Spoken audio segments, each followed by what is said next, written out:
Hey, what's up, everybody, man? So I know it's a lot of people out there that got a lot of mixed emotions about Dwayne Haskins. A lot of people that don't even have the footage to even be judging Dwayne Haskins' rookie season.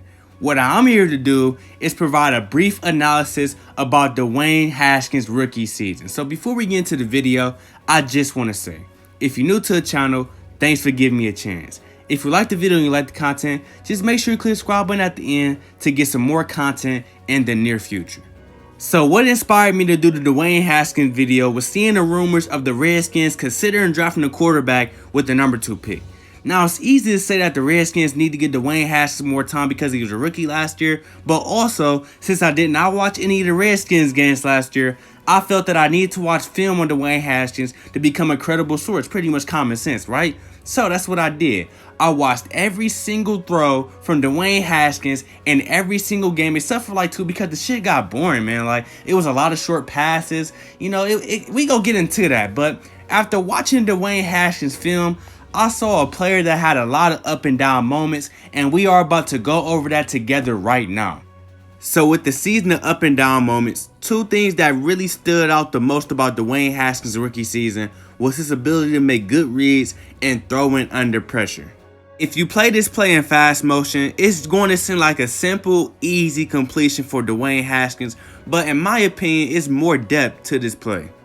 On this play, despite the pass rush getting to Dwayne Haskins, he was able to stay poised, be patient, and read the linebacker, which allowed him to see who was going to be open on a play, and he delivered. This was impressive to see Dwayne Haskins do in his first start in the NFL.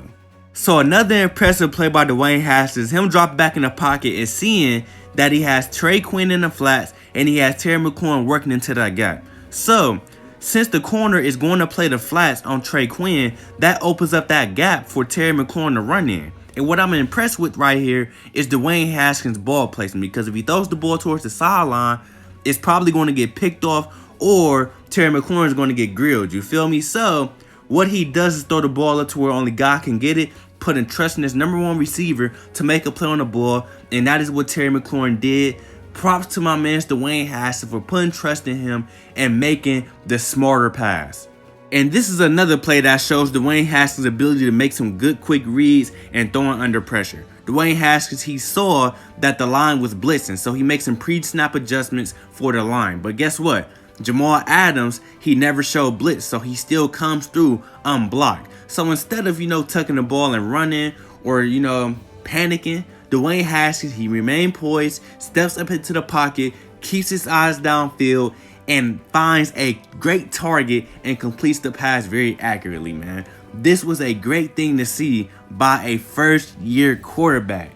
But even though Dwayne Haskins is pretty good at making the right reads and probably completing some passes under pressure, there's times when his flaws have come to hurt him, such as accuracy, man.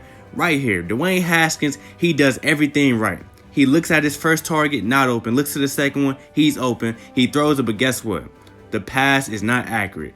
Right here, Dwayne Haskins, he draws back. Great quick read. He sees Trey Quinn's open. He throws to him, but guess what? Look where the pass is. How can someone catch that even though the ball touched his hands? He's at a disadvantage, man. Along with Dwayne Haskins' struggles with accuracy, Dwayne Haskins also failed to see the field efficiently and consistently. Right here, Dwayne Haskins gets the snap, right? Drop back, boom. This is what's going on. He's staring down his number 1 option. His number 1 option is going to run a curl route. And if you see the way that his defender is, he's going to be covered when he breaks off. But I guess Dwayne Haskins doesn't know that. Guess what? Before he even breaks off of the curl route, look at the right side. That receiver on the right side is wide open for the touchdown. But instead, since Dwayne Haskins is busy staring down his number 1 option, he forces a tough pass. And luckily, that was actually caught by the receiver.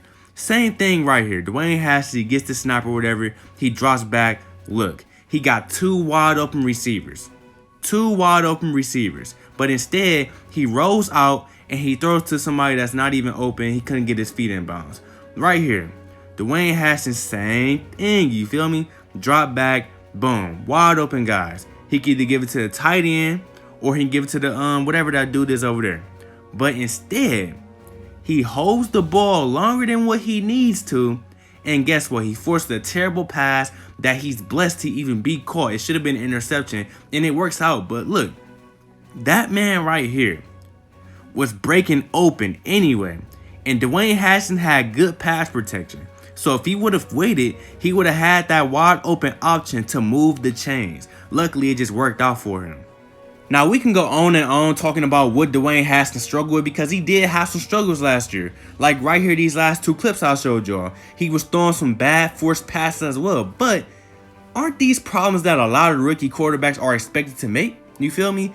It's the franchise job to invest in them. You can't just draft a quarterback and expect for him to be hitting on all cylinders his first year, especially when you have not properly invested in the quarterback. The Redskins, they drafted Dwayne Haskins just because they needed a quarterback. But not everybody in the office or on the coaching staff was behind Dwayne Haskins, so he did not receive the proper guidance and, preparation that was expected. So that's why when he hopped in the Giants game and in the Vikings game, he did not look that good. But if you notice, when he started getting the starting spot when he played against the Bills, he looked more prepared and he actually began to get better as the week went on. So I feel like he's finished pretty strong for the season. But also notice that it was not too much that Dwayne Haskins could do, because, the run game was cool, but, the offensive line, it was iffy.